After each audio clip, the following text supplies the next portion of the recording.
A good evening to you, Mr. Alverson. I trust I'm not disturbing you. No, not at all, detective.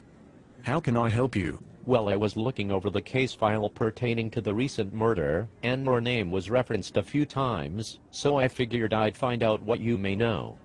Would you mind a few questions? Sure, but I'm an accountant. I hardly see myself having anything to do with the murder of all things. Waitress, can I get a brandy, and anything for you, detective? No, I don't drink while on the job. Thank you. You would be surprised at who could do what, sir. Do you always have brandy during midday, Mr. Alverson? No, not always. It's just having a co-worker to die while they're in the same building is rather unsettling. The brandy's a way for me to calm my nerves.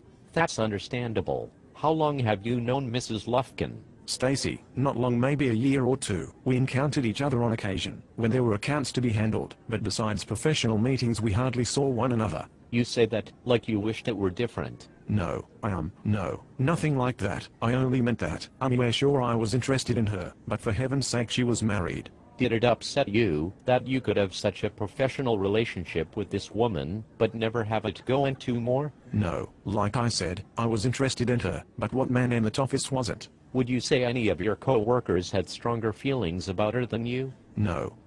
Not really. I mean, old man Wheatley down in Payable would sometimes come on a bit strong towards her. He made a few comments to her that she told me later that she didn't really like.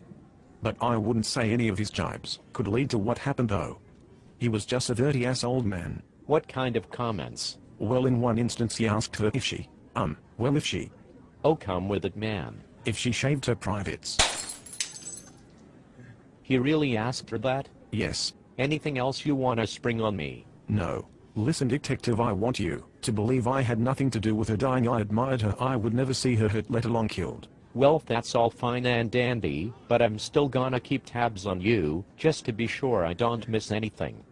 Sleaze has a way of falling through the cracks, know what I mean? Yes, sir. Well, that's all I need from you today. You've been a good help. Enjoy your brandy and keep your nose clean. I'll be seeing you. Yes, sir. Oh boy. Well, that was a waste of time. I thought for sure I would get more from him. This blows. I got no real leads in this case, except a jittery accountant and a possibly very perverted old man. There's gotta be more to this than I'm seeing.